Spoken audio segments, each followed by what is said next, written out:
Now, there's one thing you just said, Anne Marie, that I think we should just touch on here. We've done a lot of talking about being ourselves, and our society does as well.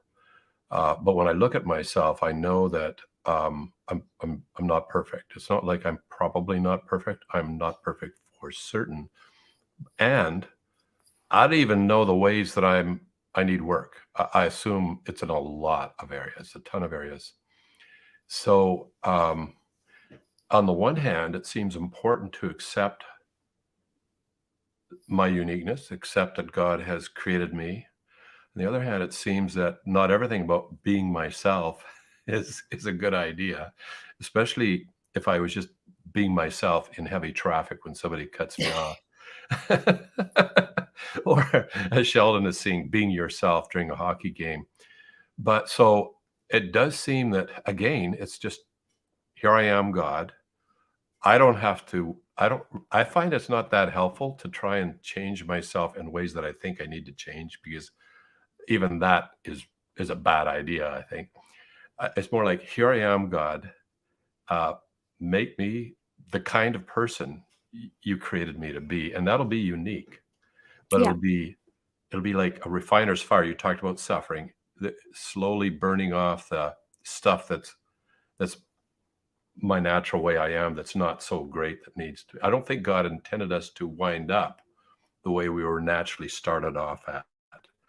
But there is a uniqueness through the whole process, and there's no one who has ever existed that can be exactly like you or like me. We're so unique. Yeah. I just thought it was important to bring up this about being ourselves, accepting ourselves, but at the same time realizing we're a work in progress in the sight of God. But on the other hand, don't trying to fix ourselves up. Yeah, and a way of saying it theologically is that the Christian life is of grace from beginning to end.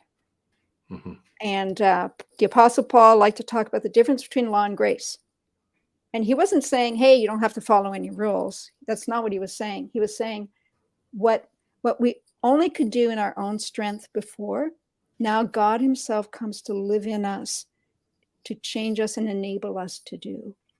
And that's grace. It's God in me, changing me. It's God in me, giving me the ability to love him and love others. It's God in me through his Spirit, changing me so I'm becoming more and more like Jesus. And in eternity, that work is complete.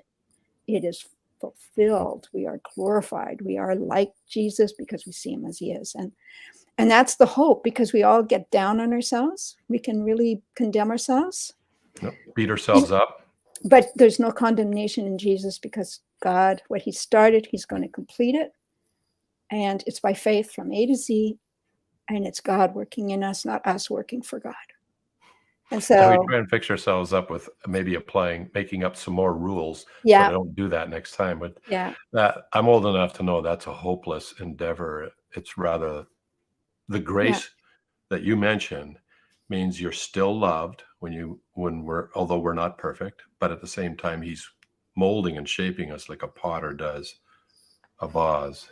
And forgiving us Mm-hmm. for everything completely. Mm-hmm. And there's nothing we can add to what he is working out. And so God is the one who enables us to be ourselves, but to be fully ourselves and eternally ourselves without sin, without any effects of the fall. That's good news. I love sharing that with anyone who listen. You know, the suffering's temporary, the glory's forever. Yeah.